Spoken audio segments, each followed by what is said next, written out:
السلام علیکم۔ ناول والأثر قسط نمبر 19۔ اے ابن سلیمان، اے بزم خودگروں صابراں سے متعلق واقف بھی ہو کہ یہ دراصل ہے کیا؟ نہیں، تم یقیناً نہیں جانتے تو سنو اسے نادان۔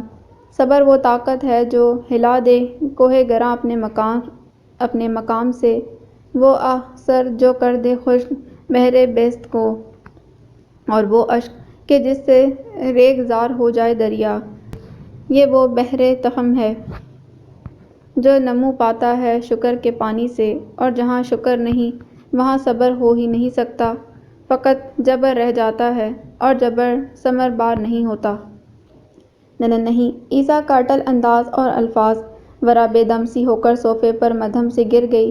کیوں نہیں؟ وہ اپنے دام میں آتا دیکھ کر زہر خنثی مسکرایا۔ تمہارے لیے تو یہ ایک مناسب ترین پیشکش ہے میاں، تم ہوش میں تو ہو؟ وہ اپنے جگر کے گوشے کے بھولے بھالے چہرے پر اس بدخصلت کے حاوی ہو جانے کے باعث پھیلی سراسیمی دیکھ کر بالآخر لیاقت بیگم جلال میں آ کر کشدار آواز میں بولیں، اگر نہیں ہوتا تب بھی یہ بات کرتا ہی کیوں؟ وہ جو اب ذہنی طور پر خود کو ہر طرح کے حالات کے لیے تیار کر چکا تھا، اطمینان سے سینے پر ہاتھ باندھتا بہت مضبوط لہجے میں بولا، کیونکہ شاید تم یہ سمجھے بیٹے کہ تمہاری بیہودہ حرکت کے سبب ہم خدا نخواستہ مجبور ہوئے ہیں۔ نہیں، وہ بولا، میں جانتا ہوں کہ مجبور آپ لوگ نہیں بلکہ میں کر دیا گیا ہوں۔ کس نے مجبور کیا تمہیں؟ پھر مفتہ ایک بار اور رایا، کیوں بکواس کر رہے ہیں؟ بکواس ہی سہی، وہ سرد نگاہ سے اسے دیکھ کر بولا، مگر اب ہوگا تو وہی جس کام کا میں نے ارادہ کر لیا ہے۔ ہم تمہارے ارادوں کو پائے تکمیل پہنچانے کے پابند ہیں، نہ تمہارے گمان کے مطابق اس قدر لاچار کہ تمہاری بات مانتے ہی بنیں۔ لیاقت بیگم کھردرے لہجے میں بولیں، سو میاں اب تمہارے لیے بہتر یہی ہے کہ تم یہاں سے چلتے پھرتے نظر آؤ۔ نہیں دادی صاحبہ، وہ ضدی سے لہجے میں بولا، میں یہ فضیہ حتمی طور پر نپٹائے بغیر یہاں سے نہیں جاؤں گا۔ میں ابھی پولیس کو فون کرتا ہوں۔ مفتہ اس کی ہٹ درمی دیکھ کر دھمکی آمیز لہجہ اختیار کرتے بولا، پھر دیکھتا ہوں تم کیسے یہاں سے نہیں جاتے۔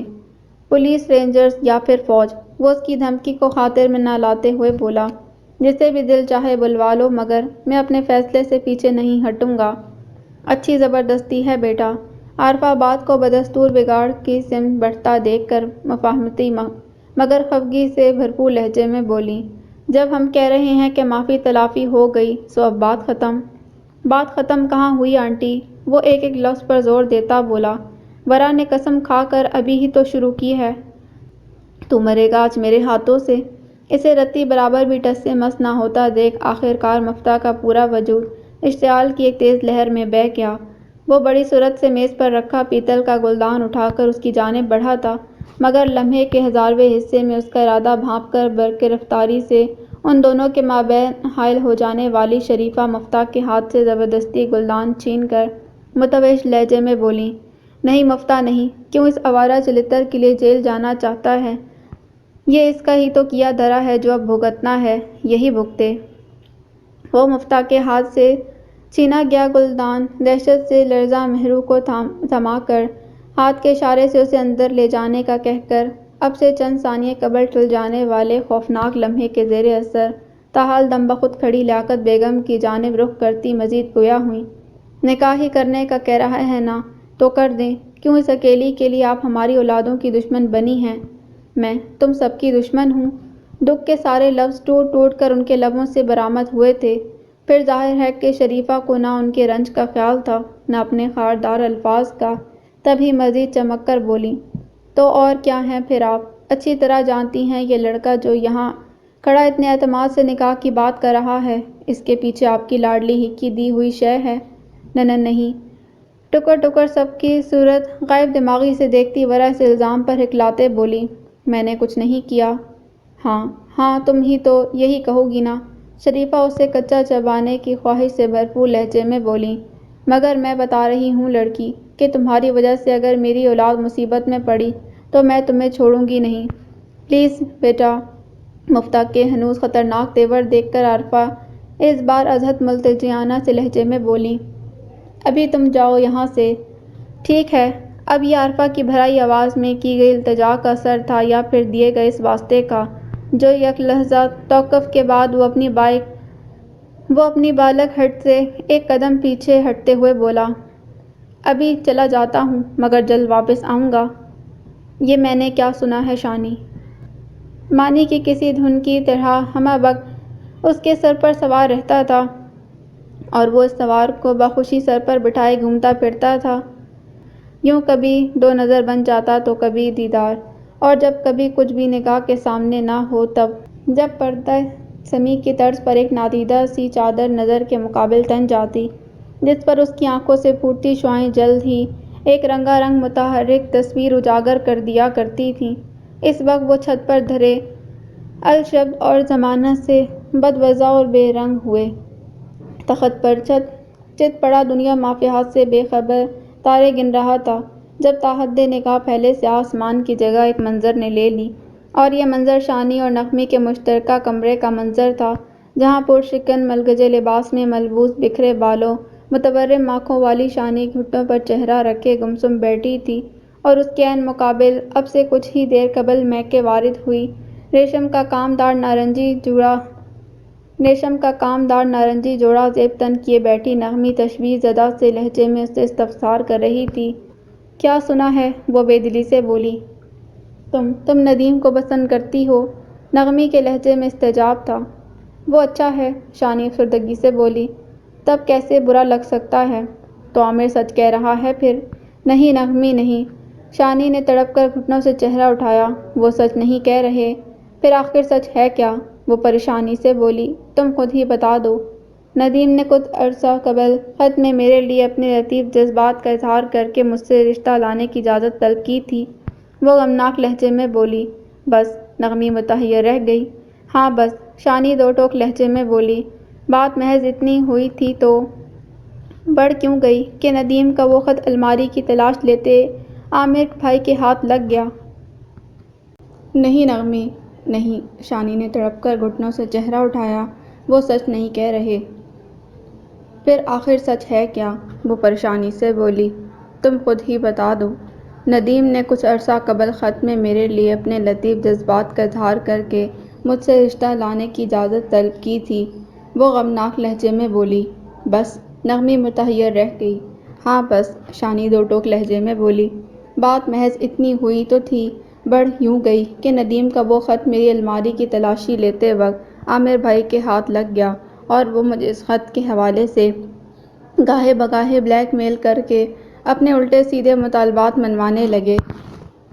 اسے سخت افسوس تھا کہ اس نے یہ بات مناسب الفاظ میں پہلے ہی گھر کے بڑوں کو کیوں نہ بتا دی۔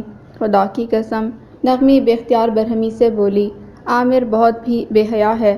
پھر یہ بات تم نے مجھ سے بھی چھپائی۔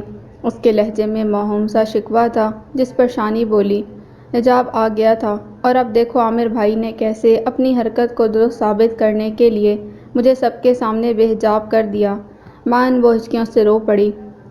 تب نغمی نے نرمی سے اسے اپنے ساتھ لگایا اور تسلی دیتے ہوئے بولی، تم فکر مت کرو، میں امی اور بھائی جان سے بات کرتی ہوں۔ میں کہاں ہوں؟ یہ کیا جگہ تھی آخر جہاں تاحد نگاہ فقط ایک ہی رنگ تھا، اور یہ رنگ بھی بھلا کوئی رنگ تھا کیا؟ کوئی نکالو، مجھے باہر نکالو یہاں سے۔ در سفید، دیوار سفید، زمین سفید، آسمان سفید، اور اس کا ناقابل برداشت ٹھنڈک سے منجمد ہوتا وجود بھی سفید۔ مجھے سانس نہیں آ رہی، پلیز کوئی مدد کرو، میری مدد کرو۔ وہ حتی المقدور ہاتھ پیر مار رہی تھی، صحیح کر رہی تھی خود کو بچانے کی، مگر اس کی ہر کوشش بے سود تھی۔ بچاؤ، بچاؤ، پلیز مجھے بچاؤ۔ وہ پوری قوت سے چلانا چاہتی تھی، مگر جیسے آواز بھی اپنی جگہ جم کر رہ گئی تھی۔ تو کیا یہ میرا آخری وقت ہے؟ وہ رونا چاہتی تھی پر آنسو بھی برف برف تھے۔ میں مرنے والی ہوں۔ خوف اس کی ریڑھ کی ہڈی کو سنسنا رہا تھا۔ میں یہ دنیا، یہ رنگوں سے سجی، خوشبوؤں سے مہکتی حسین خوبصورت نظاروں سے آراستہ دنیا دیکھے بغیر اسے چھوڑ کر جانے والی ہوں۔ وہ ماہی بے آب کی طرح جی ہی جی میں تڑپی۔ بس ایک اور پل، پھر شاید میں لکیر کے اس پار کھڑی ہو جاؤں گی، اور لکیر کے اس پار میرے لیے بھلا کیا رکھا ہوگا؟ اس کا بری طرح کپکپاتا وجود اب جیسے زلزلے کی زد میں تھا، قیامت کے زلزلے کی زد میں۔ اور موت ایک جیتے جاگتے انسان کے لیے قیامت ہی تو ہے۔ سو میری قیامت مجھ سے 2 قدم دور کھڑی ہے اور میں اپنا محاسبہ کر رہی ہوں کہ میرے پاس کیا ہے اس جہاں میں اپنے ساتھ لے جانے کے لیے کوئی سامان راحت۔ پر یہ سب میں کیا خرافات سوچ رہی ہوں؟ میرا تو جو کچھ بھی ہے وہ تو اس جہان میں ہے نا۔ تب پھر یہ لوگ کون ہیں جو سیاہ لبادے میں میری جانب یوں بڑھ رہے ہیں جیسے مجھے کسی مجرم کی طرح بیڑیاں پہنا کر اپنے ساتھ لے جانے کا ارادہ رکھتے ہوں؟ مجھے ان سے بچا لو کوئی، مجھے ابھی نہیں مرنا۔ اے خدا، اگر تو ہے تو ایک مہلت، بس ایک مہلت دے دے مجھے مہلت دے دے مجھے اے خدا۔ وہ رنج و الم سے پھٹتی آواز میں اتنے زور سے چیخی کہ صوفے پر بے خبر سوئی خولا کی آنکھ ایک جھٹکے سے کھل گئی۔ میم، آپ ٹھیک تو ہیں؟ وہ مستعدی سے اٹھ کر اس کے نزدیک آتے تشویشناک لہجے میں بولی۔ ہاں، میں ابھی مرنا نہیں چاہتی۔ اس کا پورا وجود اے سی کی خنکی کے باوجود پسینے میں بری طرح تربتر تھا اور وہ نیم غنودگی کے عالم میں بڑبڑا رہی تھی۔ اللہ نے معجزاتی طور پر بچایا ہے آپ کو۔ وہ اس کی دگرگوں حالت دیکھ کر افسردگی محسوس کرتے اسے تسلی دینے کی خاطر اس کے نم بالوں میں ہاتھ پھیرتے ہوئے بولی۔ آپ اس کا شکر ادا کریں اور مطمئن رہیں۔ کس کا شکر ادا کروں؟ خولا کے اس جملے نے جیسے اس کے نیم بے ہوش ذہن کو برقی جھٹکا دے کر مکمل بیدار کر دیا۔ اللہ کا؟ خولا بھرائی آواز میں بولی۔ اس نے نئی زندگی دی ہے آپ کو۔ مجھے پانی کے ساتھ نیند کی ایک اور گولی دے دو۔ وہ خولا کی بات پر کوئی رد عمل ظاہر کیے بغیر نقاہت سے بولی۔ چونکہ ڈاکٹر نے اس کے لیے نیند کی گولی تجویز کر رکھی تھی، سو خولا نے دوائیوں کے ڈبے سے مطلوبہ گولی نکالی اور پانی لے کر اس کی طرف بڑھی۔ خودکار پلنگ کا سرہانہ بٹن دبا کر اونچا کیا تبھی میزی نے اس کی ہتھیلی سے گولی اٹھا کر پانی سے نگلی اور خالی گلاس اس کی جانب بڑھاتی ہوئی بولی۔ تمہارا شکریہ، اب سو جاؤ۔ فجر ہو گئی ہے، نماز پڑھوں گی۔ وہ تو سادہ سے لہجے میں بولی، پر اسے نہ جانے کیا ہوا۔ اس نے دفعتاً بلک بلک کر رونا شروع کر دیا۔ تب چند ثانیے خولا اسے تعصب اور ہمدردی سے دیکھتی رہی، پھر تنگ ہوتے وقت کا خیال کر کے وضو کرنے کی غرض سے غسل خانے کی جانب بڑھ گئی۔ اس وقت وہ چلا تو گیا، مگر جاتے جاتے دوبارہ آنے کی دھمکی دے کر گیا ہے۔ آپ کی بھانجی کا دیوانہ عاشق۔ ظاہر ہے شام سے وہ سارے ہی اپنی جگہ سخت متفکر تھے، اور شریفہ کہ جن کی فکر کی نوعیت ان سب ہی سے بہت مختلف تھی، انہوں نے تو اسی وقت شریف احمد کو فون کر کے اس بابت تفصیلاً آگاہ کرنا چاہا تھا، پر بوجہ رات تک ٹھہر گئی۔ سو اب کھانے کی میز پر باقاعدہ بریکنگ نیوز کے سے انداز میں شریف احمد کے ساتھ بیٹھے عارف احمد کو بھی سنا رہی تھیں کہ اس سے زیادہ صبر کر ہی نہیں سکتی تھیں۔ اگرچہ کھانے کی میز پر انہیں اس انتہائی گمبھیر حساس موضوع کو چھیڑنے سے باز رکھنے کی عارفہ نے اپنی بیچاری سی کوشش تو ضرور کی تھی، مگر جو کہنا تھا بہرحال وہ کہہ رہی تھیں۔ کیا بات کر رہی ہو؟ شریف احمد نے ماتھے پر ناگواری سے ان گنت بل ڈالتے ہاتھ میں پکڑی چپاتی رکابی میں رکھ دی۔ لو، میں کوئی جھوٹ بول رہی ہوں؟ شریفہ سلگ کر تیز تیز نوالہ چباتی جملہ حاضرین کی جانب دائیں ہاتھ سے اشارہ کرتے ہوئے بولی۔ اگر ہاں تو یہ بیٹھے ہیں سارے، آپ ان سے پوچھ لیں۔ کیوں اماں بیگم؟ چونکہ انہیں اپنی نصف بہتر کی باتوں پر نصف سے بھی کم ہی بھروسہ تھا، سو ان کے حالیہ بیان کی تصدیق کی خاطر سربراہی کرسی پر عالم رنجیدگی اور غیر معمولی سنجیدگی سے براجمان لیاقت بیگم کی جانب سوالیہ نگاہ سے دیکھ کر بولے۔ اب کیا کہوں؟ لیاقت بیگم جو پہلے ہی بے دلی سے لقمے زہر مار کر رہی تھیں، سالن کی رکابی پر ایک کھسکاتی ہوئی ناگواری آمیز لہجے میں بولی۔ یہ کوئی وقت ہے ذکر کو نکالنے کا؟ واہ واہ! شریفہ تنک کر بولی۔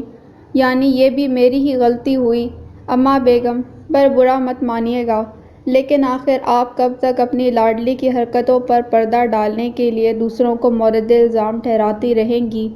مامی، آپ مجھے کیوں کہہ رہی ہیں؟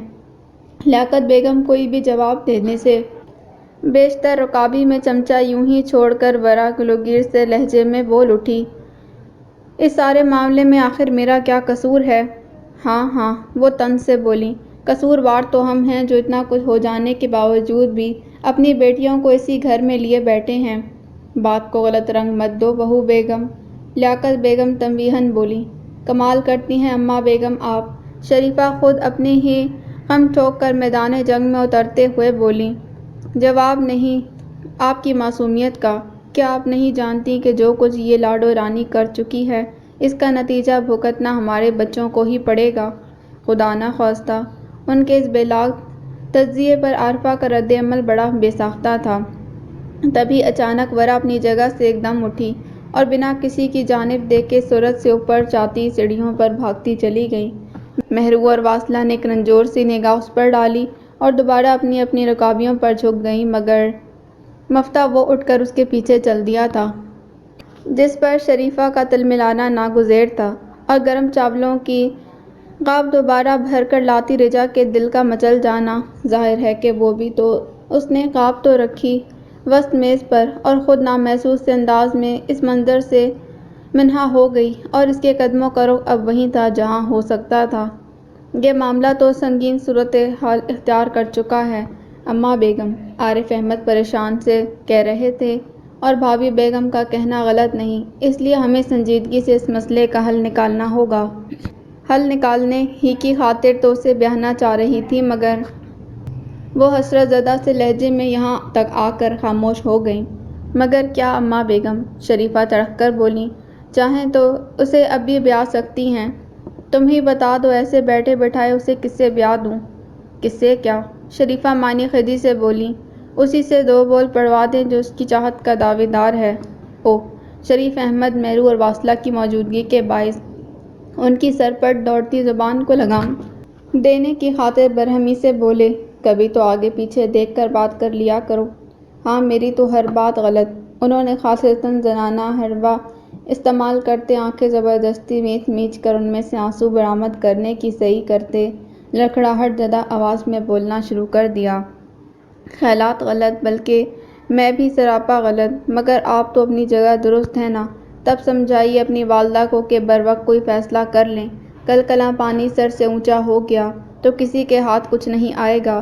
وہ اپنی بات کہہ کر بہت بے چارگی سے اپنے کمرے کی جانب چل دیں۔ بھابھی بیگم ٹھیک ہی کہہ رہی ہیں۔ شریف احمد تو خاموش ہی رہے، پر اس بار عارف احمد غیر معمولی سے لہجے میں لیاقت بیگم کو مخاطب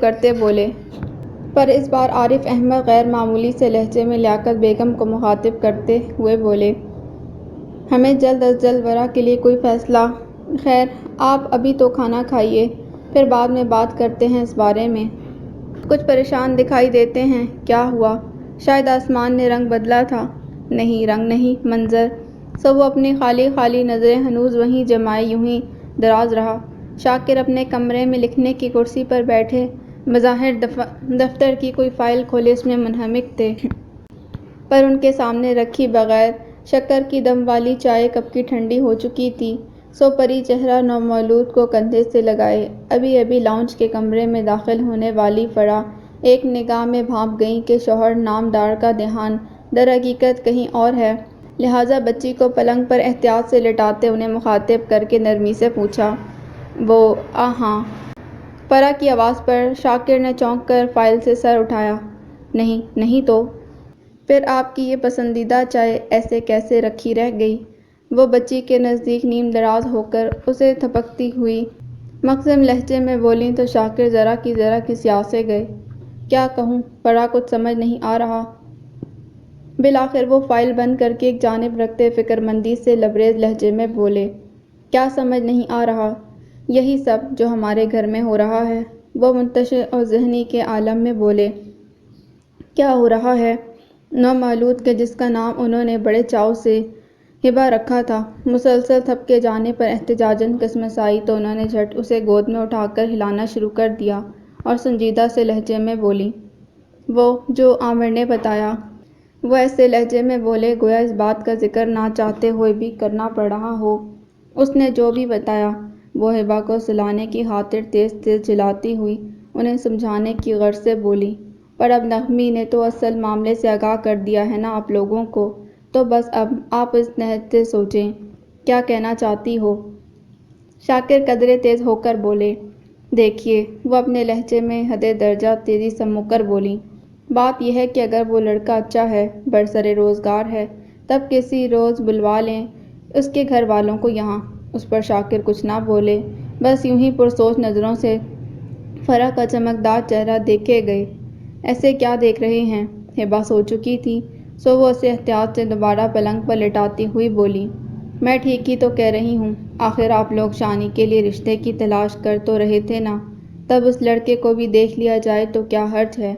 پر یہ معاملہ عامر جس انداز میں اچھال چکا ہے، اس کے بعد یہ کچھ نامناسب سا اقدام معلوم ہوتا ہے۔ وہ بولے، عامر کی بات مت کریں شاکر۔ فرح ناپسندیدگی سے انہیں ٹوکتی ہوئی بولی، وہ خود کیا کر رہا ہے کیا آپ کو نہیں معلوم؟ پر وہ لڑکا ہے فرح، تو کیا اس کے لیے عزت اور غیرت کے مفہوم بدل جاتے ہیں؟ وہ خود ابھی بھی گلابی گڑیا کی ماں بنی تھی، حد درجہ جذبات سے بولی، آپ اعلیٰ تعلیم یافتہ ہیں شاکر، کم از کم آپ تو اس فرسودہ سوچ کے پیروکار مت بنیں۔ تم ہمیشہ ہی مجھے لاجواب کر دیتی ہو فرح۔ وہ ان کی دلیل سے ازحد متاثر ہو کر فخر سے انہیں دیکھتے بخوشی بسبسائی اختیار کرتے ہوئے بولے، بس تو پھر آپ بات کیجیے امی سے۔ وہ مدھم سا مسکرا کر بولی، اچھا ہے نا ہمارے شفٹ ہونے سے پہلے شانی کا گھر بھی بس جائے گا، ورنہ بعد میں پھر لوگ کہیں گے بہن بیانے کو بیٹھی تھی اور بڑا بھائی خود غرضی سے گھر چھوڑ گیا۔ مجھے لگتا ہے میں اب بھی برف کے اس ڈھیر تلے دبی ہوئی ہوں آتش۔ وہ خودکار پلنگ کے دائیں جانب پڑی کرسی پر گمبھیرتا سے براجمان آتش سے مخاطب ہو کر خوفزدہ سے لہجے میں بولی، تم وہاں سے بخیریت نکل آئی ہو بیزی؟ وہ ناصحانہ بولا، خود کو اس حقیقت سے روشناس کروانے کی کوشش کرو۔ حقیقت؟ وہ تلخی سے بولی، میری حقیقت اب یہ نیم جاں وجود ہے آتش۔ نہیں، وہ گویا چٹکیوں میں اس کی بات رد کرتا قطعیت سے بولا، جیسا تم اپنے بارے میں گمان رکھتی ہو، اچھے گمان سے بری حقیقت بدل جاتی ہے۔ وہ طنزیہ بولی، حقیقت تو بہرکیف بدلتے بدلتے ہی بدلتی ہے۔ وہ فلسفیانہ لہجے میں بولا، ہاں مگر اسے سہنے کی طاقت ضرور مل جاتی ہے مثبت گمان رکھنے سے۔ مجھے لیکچر کی نہیں ایک اچھے ڈاکٹر کی ضرورت ہے آتش، کوئی اتنا اچھا ڈاکٹر جو راتوں رات مجھے میرے پیروں پر کھڑا کر دے۔ وہ بہت آس سے اس کی طرف دیکھتے ہوئے بولی۔ آتش مدھم سا مسکرایا، تم جانتی ہو ایسا صرف فرضی قصے کہانیوں میں ہی ہونا ممکن ہے۔ وہ متانت سے بولا تو وہ بڑی بے بسی سے رو پڑی، میری ساری محنت جدوجہد سب صفر ہو گئی، کچھ بھی صفر نہیں ہوا۔ وہ اس کی کیفیت کا اندازہ کرتے متانت سے بولا، ڈاکٹر بہت پر امید ہیں، تم جلد ٹھیک ہو جاؤ گی۔ تم سچ کہہ رہے ہو نا آتش؟ اس نے بہت لاچاری سے پوچھا تھا، اس قدر لاچاری سے کہ آتش جیسے مضبوط اعصاب کے مالک کا پورا وجود ایک پل کو ہل کر رہ گیا۔ تو کیا واقعی انسان اتنا ہی بے بس ہے؟ آتش غلط کہتا ہے۔ وہ اس وقت ذہنی قلبی طور پر چاہے جس بھی کیفیت کے زیر اثر تھا، بظاہر ہمیشہ کی طرح بہت مضبوط اور ہموار لہجے میں الٹا اسی سے سوال کیا تو اس پر اندھا یقین رکھنے والی بیزی پہلی بار ذرا سا مسکرا کر بولی، مجھے تم پر بھروسہ ہے آتش، تم کبھی غلط نہیں کہتے۔ یہ ہوئی نا بات؟ وہ اسے بشاش کرنے کی خاطر بولا، تو چلو کسی چیز کی ضرورت ہے تو بتاؤ۔ Cell phone? وہ بے قرار ہو کر بولی، مجھے سیل فون منگوا دو آتش، مجھے اس کی بہت ضرورت ہے۔ ورا وہ ہمیشہ کی طرح گویا خود سے بھی چپ جانے کی خواہش لیے کھانے کی میز سے اٹھ کر تاریک ٹیرس پر آ کھڑی ہوئی، اور ابھی اس نے حسبِ معمول اپنی بری قسمت اور بے چارگی پر افسوس شروع ہی کیا تھا کہ تبھی مفتاح نے عقب سے اسے پکارا، کیا ہے؟ وہ رقیق سے لہجے میں بولی، رو رہی ہو؟ اسے حقیقتاً رنج پہنچا، تو اور کیا خوشی سے قہقہے لگاؤں؟ وہ دونوں ہاتھ کی ہتھیلیوں سے گال پر بہتے آنسو بے دردی سے رگڑتی بولی، اتنا پریشان مت ہو۔ وہ خلوص دل سے بولا، ہم ہیں نا، سب سنبھال لیں گے۔ تم سب تو مجھے ہی غلط سمجھ رہے ہو، اصل فکر پریشانی اسے یہی تھی۔ سو سسک کر جذباتیت سے بولی، کیا سنبھال لو گے؟ کوئی تمہیں غلط نہیں سمجھ رہا، وہ تو بس مما۔ وہ روانی سے کہتا کہتا کسیا کر ایک دم خاموش ہو گیا، مگر اس نے تو بات پکڑ لی، سو جلبلا کر بولی، ہاں جانتی ہوں تمہاری مما کو تو جیسے قدرت نے سنہرا موقع فراہم کر دیا ہے مجھے گوشۂ عافیت سے نکال کر باہر پھینکنے کا۔ ایسی کوئی بات نہیں۔ وہ چونکہ واقف تھا کہ بات کچھ ایسی ہی ہے، سو کھوکھلے سے لہجے میں اسے تسلی دینے کی خاطر بولا، میں کہہ رہا ہوں نا کہ تمہیں فکر کرنے کی کوئی ضرورت نہیں۔ ضرورت کیسے نہیں مفتاح؟ وہ چڑھ کر بولی، تمہارے سامنے سریسا صاف صاف دھمکی دے کر گئے ہیں، اس کی دھمکی کی تو ایسی کی تیسی۔ وہ بگڑ کر بولا، وہ تو مما نے مجھے روک دیا ورنہ آج تو وہ میرے ہاتھوں قتل ہو جاتا۔ پھر وہی بات، وہ مفتاح کے بڑکے مارنے پر کوف سے بولی، اس طرح تو بات اور بگڑ جائے گی۔ نہیں بڑا، وہ پر اصرار تبسم لبوں پر سجا کر بولا، اب تو بات کے سنور جانے کا وقت ہے، اسی لیے تو کہہ رہا ہوں کہ اب فکر چھوڑ دو۔ ایسے کیسے چھوڑ دوں مفتاح؟ وہ اس کی بھید بھری مسکراہٹ سے الجھن محسوس کرتی بڑھ چڑھ کر بولی، جو آثار ہیں انہیں دیکھ کر تو یہی لگتا ہے کہ اب سارے گھر والے میری شادی کرائے بغیر دم نہیں لیں گے۔ ہاں تو اس میں قباحت کیا ہے؟ وہ نرمی سے بولا۔ برا کو نئے سرے سے غصہ آ گیا، تنک کر بولی، قباحت کیا ہے؟ وہی تو میں تم سے پوچھ رہا ہوں، مفتاح نے سوال کیا۔ قباحت یہ ہے کہ مجھے نہیں کرنی کوئی شادی وادی۔ وہ چبا چبا کر بولی، کیوں نہیں کرنی؟ اس نے جاننا چاہا۔ بس نہیں کرنی تو نہیں کرنی۔ اب وہ یہ صاف صاف تو نہ کہہ سکتی تھی کہ سہراب کے علاوہ کسی اور سے نہیں کرنی، سو جھنجھلا کر خواہ مخواہ کی ہٹ درمی سے بولی۔ اس کے اس قدر شدید انکار پر ایک لمحے کے لیے تو اس کے جی میں آیا وہ ابھی اور اسی وقت عباد کے نرم اور کومل جذبات اور اسے حاصل کرنے کی مخلص کوششوں سے آگاہ کر دے۔ تاہم اسے عباد کے احتیاط پسندی کا پاس تھا، سو اس خیال کو عملی جامہ پہنانے سے باز رکھا، مگر کچھ تو اسے جتانا ہی تھا، سو سنجیدہ سا انکار بھرنے کے بعد مڑا اور اپنے کمرے سے وہی امانت برآمد کر لایا جو کسی مناسب وقت کی آمد کے موقع پر اسے تھمانے کا کام عباد نے اسے سونپا تھا، اور اس سے زیادہ مناسب ترین وقت بھلا اور کیا ہو سکتا تھا؟ اچھا یہ لو ہیں۔ اسے اپنی جانب گلابی مخملی ڈبیاں بڑھاتے دیکھ کر ورا بری طرح ٹھٹک گئی کہ ذہن میں رجا کی مفتاح کے حوالے سے اس روز کی جانے والی باتیں بلکہ انکشافات معاً بیدار ہو گئے تھے۔ اب یہ کیا ہے؟ کسی کے تمہارے لیے بہت سے سیدھ کر رکھے جذبات۔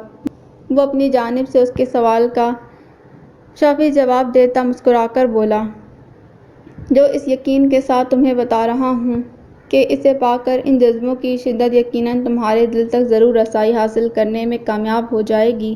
اب اسے پکڑ بھی لو۔ اور رجا جو نہ جانے کیا سوچ کر ان دونوں کے تعاقب میں تیز قدموں سے چلتی اسی وقت اوپر تو آ گئی تھی، مگر اس منظر نامے میں خود کو نامناسب تصور کرتے ٹیرس کا دروازہ پار کرنے کی ہمت مشتبہ نہ کر سکی۔ اب سر تاپا نگاہ بن جانے کی متمنی تھی کہ نہ جانے مفتاح نے اس وقت ورا کو کیا دیا تھا۔ خیر وہ جو کچھ بھی تھا، اس سے ایک بات تو اسی پر ایک مرتبہ بھی پوری طرح واضح ہو گئی کہ مفتاح کی زندگی میں اب شاید کسی اور کی گنجائش نہ تھی، مگر ذرا سی کوشش کر کے یہ گنجائش نکالی تو جا سکتی تھی نا؟ ہاں نکالی جا تو سکتی تھی۔ سو اسی خیال کے تحت اب اس کی سلگتی آنکھیں چمک رہی تھیں۔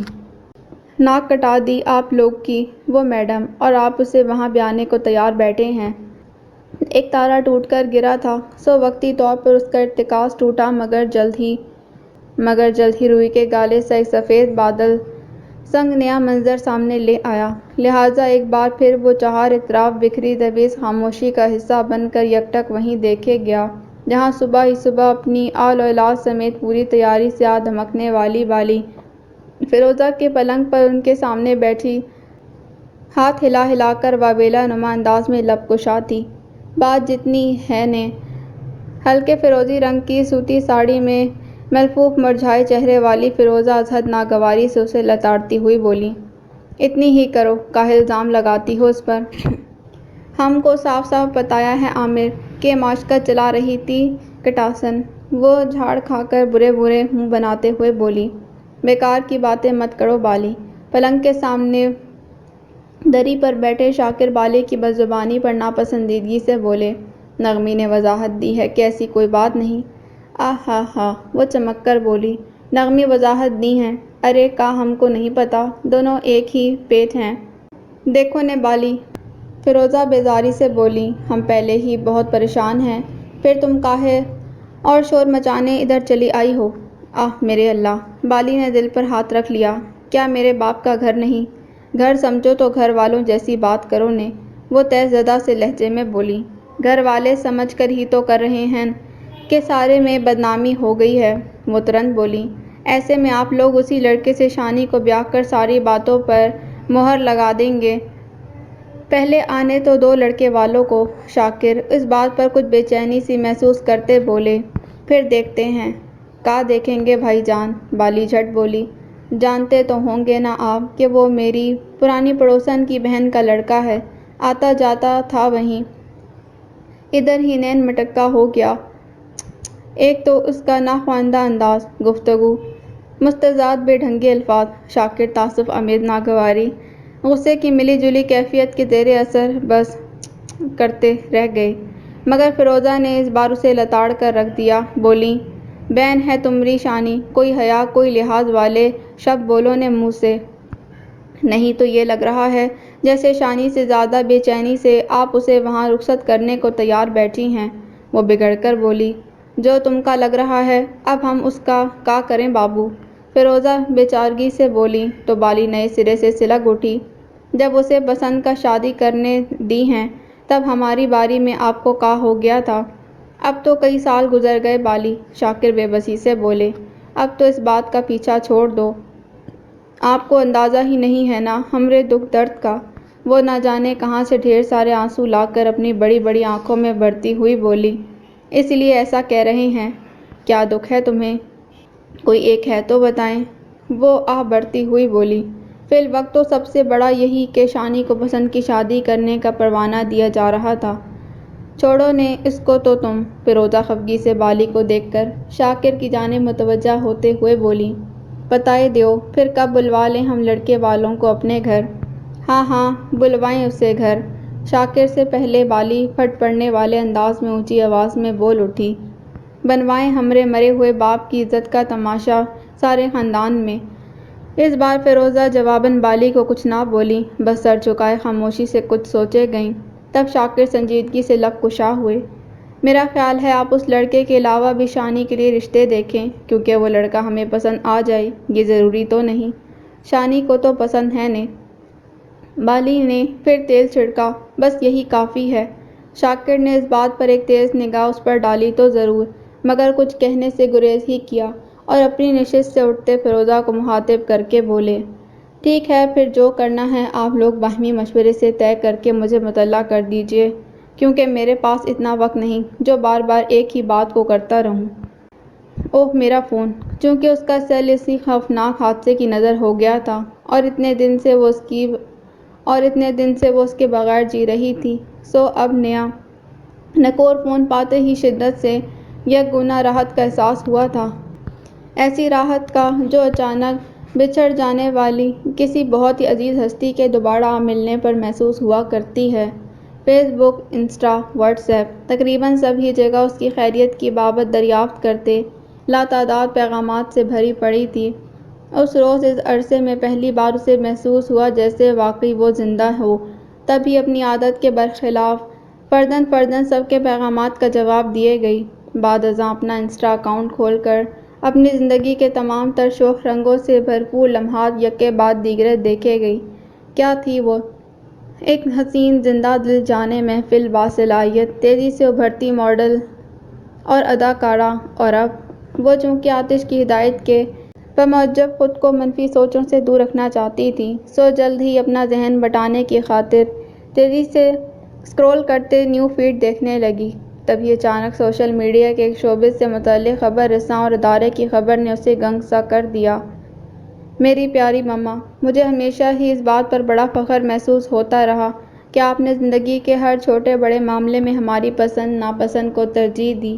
ہمیں کیا پڑھنا ہے، کیا کھانا ہے، کیا پہننا ہے، اس معاملے میں کبھی بھی اپنی مرضی ہم پر مسلط نہیں کی۔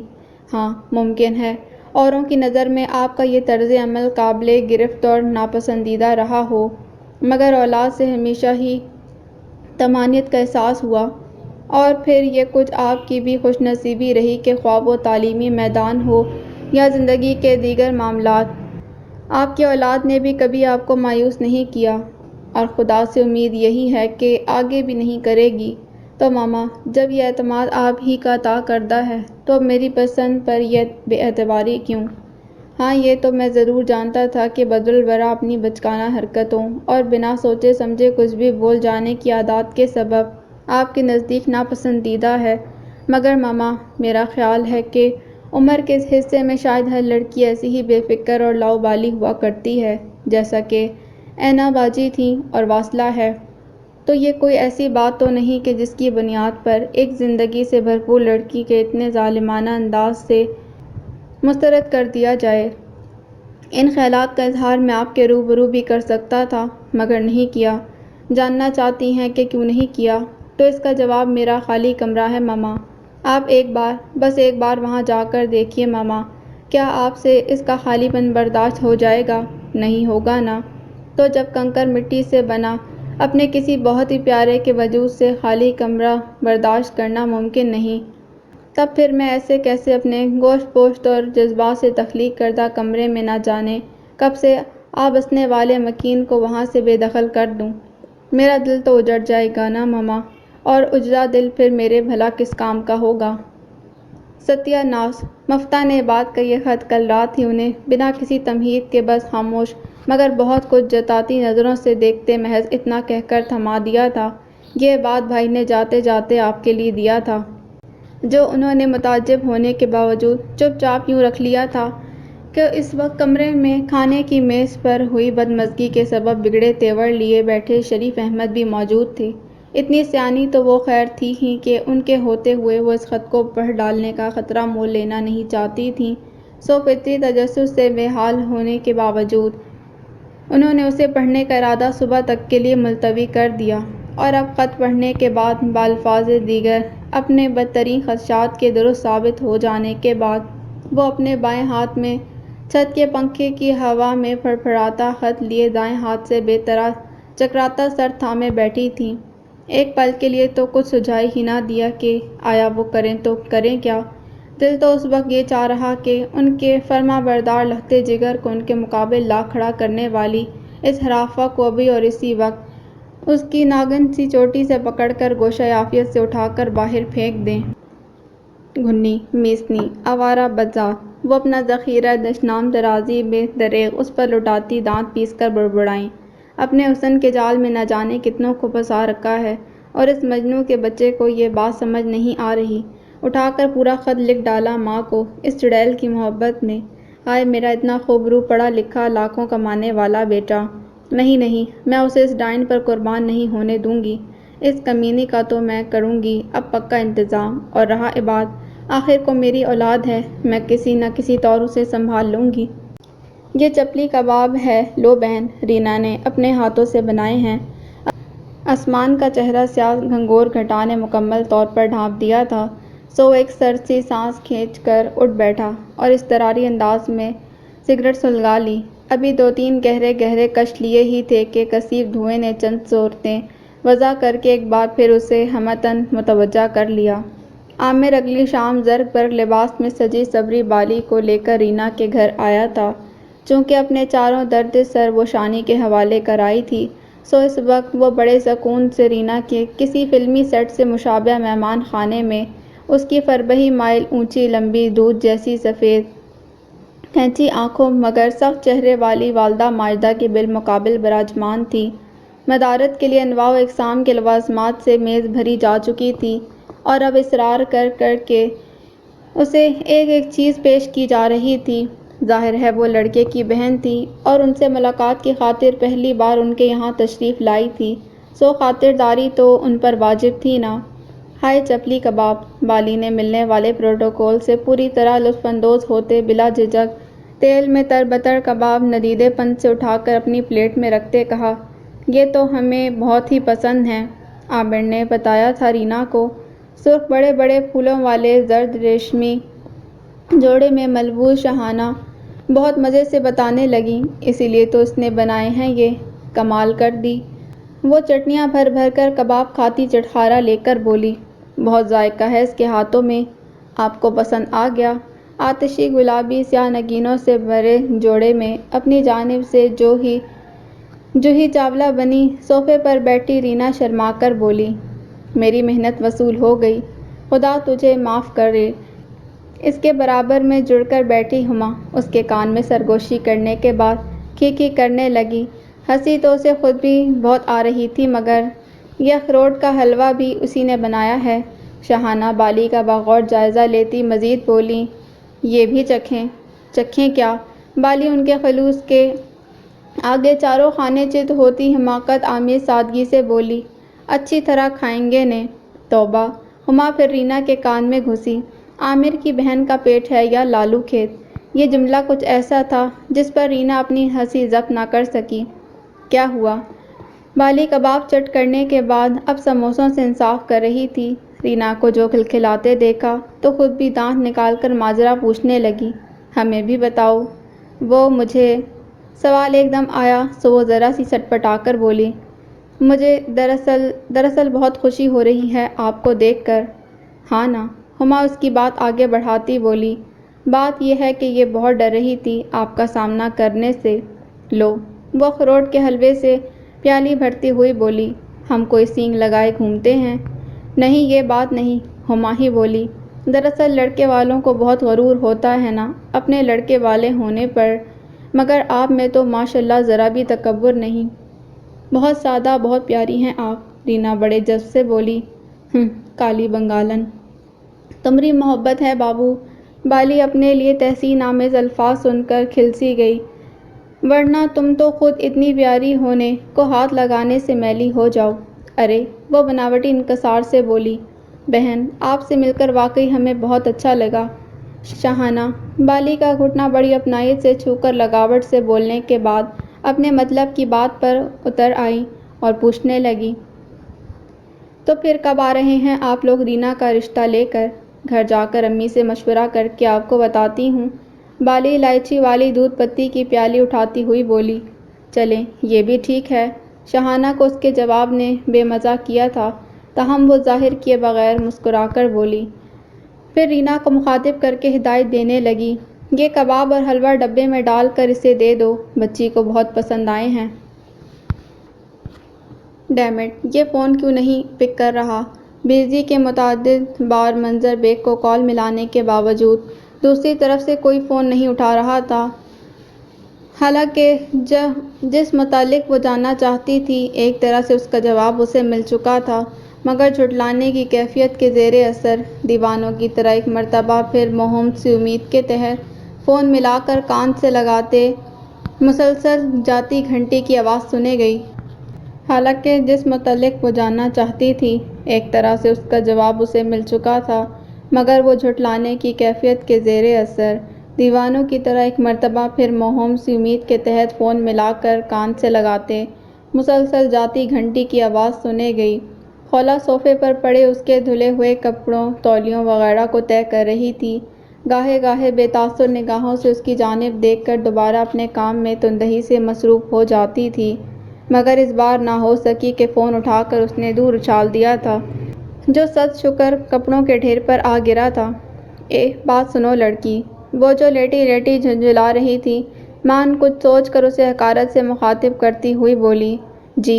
وہ فوراً ہی کپڑوں کا بقیہ ڈھیر یوں ہی چھوڑ کر اس کے نزدیک آ کر مؤدب لہجے میں بولی کہ اس کی پہلی ہی پکار پر لبیک کا حکم آتش کی جانب سے دیا گیا تھا۔ تمہارے پاس فون ہے؟ اس نے گردن موڑ کر بے چین نگاہوں سے اسے دیکھتے ہوئے پوچھا۔ جی نہیں۔ تب بھاڑ میں جاؤ تم! وہ پوری قوت سے چیخی، اگر آپ کو فون چاہیے تو میں باہر سے کسی سے لا کر دے سکتی ہوں۔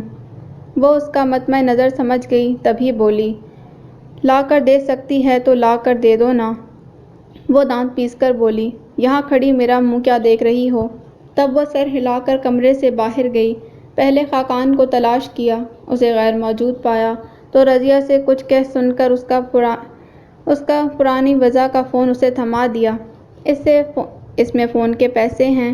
فون کی خستہ حالی دیکھ کر اس نے بالکل ٹھیک خدشے کا اظہار کیا، جی ہیں، اتنی عقل تو وہ بھی رکھتی تھی، سو اس سوال کا مثبت جواب سنتے پھر اس نے کال کی تھی۔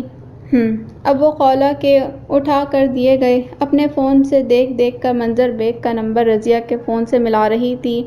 کال جوں ہی جانے لگی اس نے اپنا فون غیر دلچسپی سے ایک جانب رکھ دیا اور رضیہ کا فون کان سے لگا کر اپنی تمام تر حسیات گوئی اسی جانب مبذول کر لی۔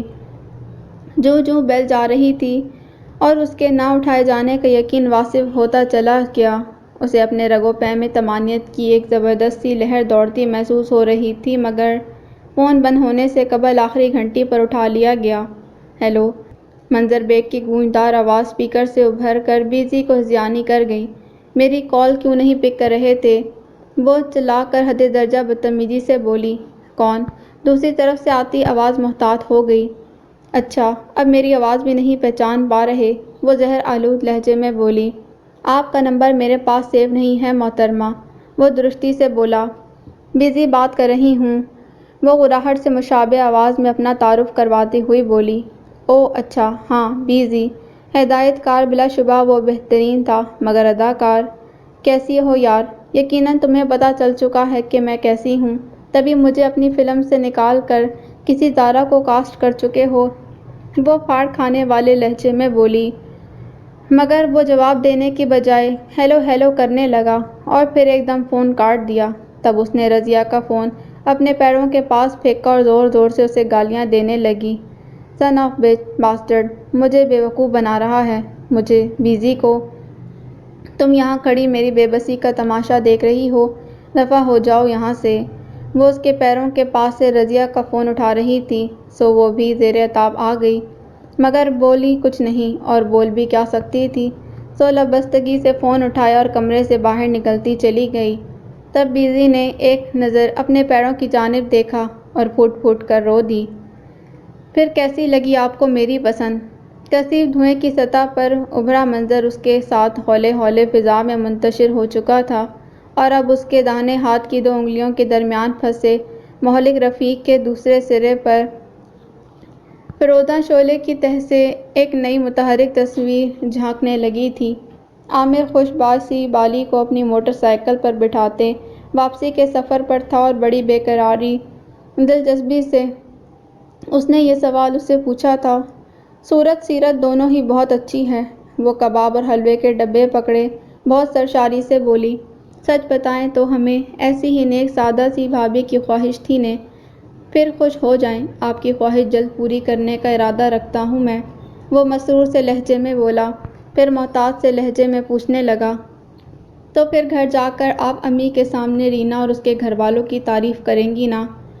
تعریف کیا بابو، وہ بڑی علامہ سی بن کر بولی، جو سچ ہے وہی بتائیں گے نے، ہمیں واقعی رینا بہت اپنی اپنی سی لگی ہے، بڑی بھابھی کی طرح مغرور نہیں، ان سے تو آج تک بھیا ہمیں غیریت محسوس ہوتی ہے۔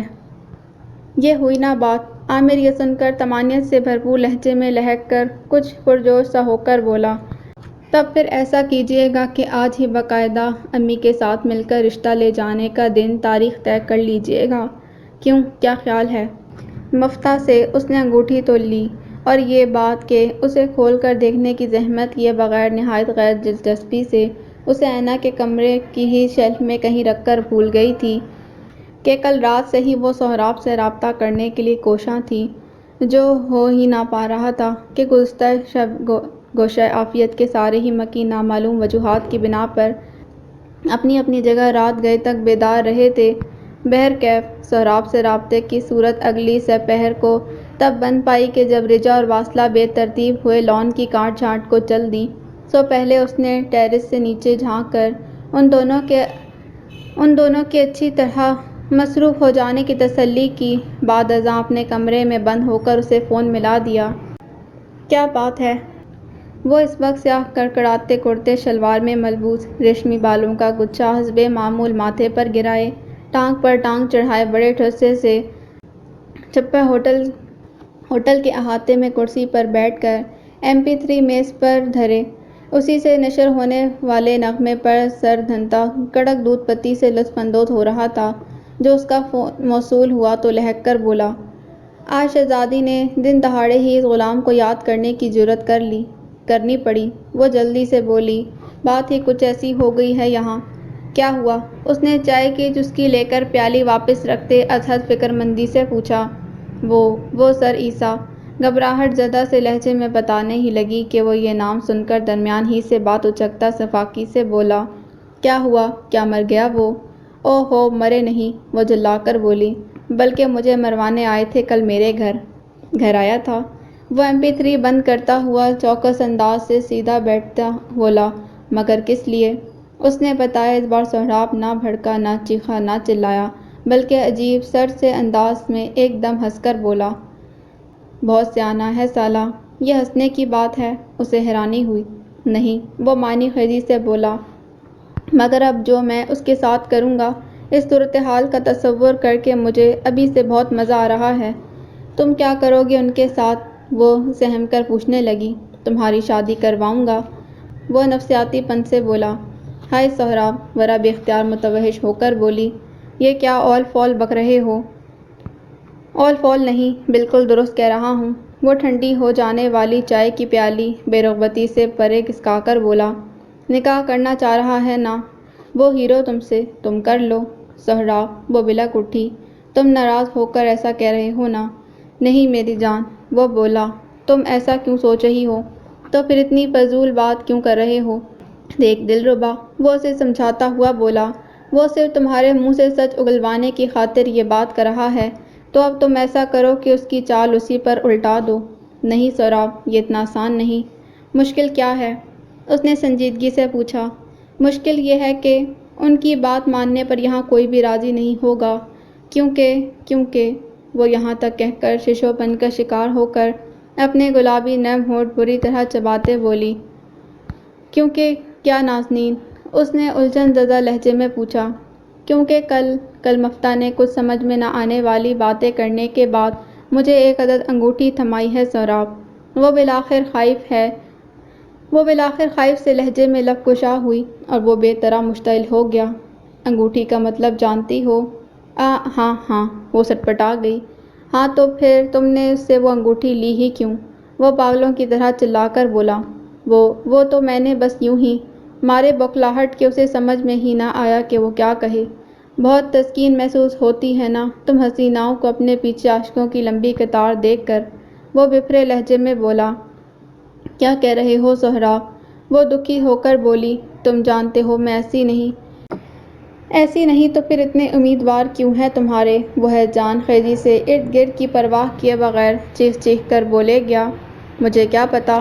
وہ رو پڑی۔ میں تو بس یہ جانتی ہوں کہ میں صرف اور صرف تمہاری ہوں، مجھے کسی اور سے کیا مطلب ہونا بھی نہیں چاہیے ورنہ۔ وہ پھنکارتے لہجے میں بولتا بولتا ایک دم ٹھہر گیا۔ ورنہ کیا سہراب؟ اسے کچھ عجیب سا احساس ہوا تبھی بے اختیار پوچھ بیٹھی، مگر وہ اچانک ہی ہنسنے لگا۔ ڈر گئی کیا؟ میں تو مذاق کر رہا تھا۔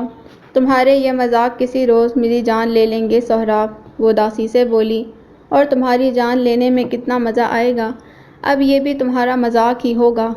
ہے تو خیر، وہ معنی خیزی سے ہنس کر بولا۔ جانے دیا۔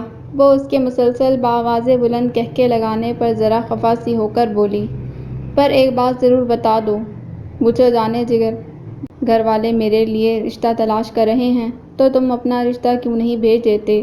اس نے جھجکتے ہوئے پوچھا تو وہ یک لخت سنجیدہ ہو گیا۔ اگر بھیج سکتا تو پہلی فرصت میں بھیج دیتا، وہ بہت محتاط لفظوں میں بولا۔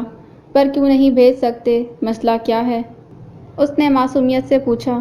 ابا اماں میرے یہاں ہیں نہیں، وہ بے طرح چڑھ کر بولا، اور چھڑے چھانٹ کو تمہاری نانی اماں کبھی رشتہ نہیں دیں گی۔ چھڑے چھانٹ کیوں؟ وہ مشورہ دیتی ہوئی بولی، تم اپنی خالہ کو لے کر آ جاؤ نا، شادی ہماری ہو جائے گی، تم اس کی فکر مت کرو۔ وہ خاصی بدتمیزی سے بولا، اور چپ چاپ جو میں کہہ رہا ہوں بس اس پر عمل کرتی جاؤ، سمجھی؟ سمجھ گئی۔ اس نے کہنے کو تو فرمانبرداری سے کہہ دیا، پر در حقیقت وہ کچھ بھی نہیں سمجھ پائی تھی، کچھ بھی نہیں۔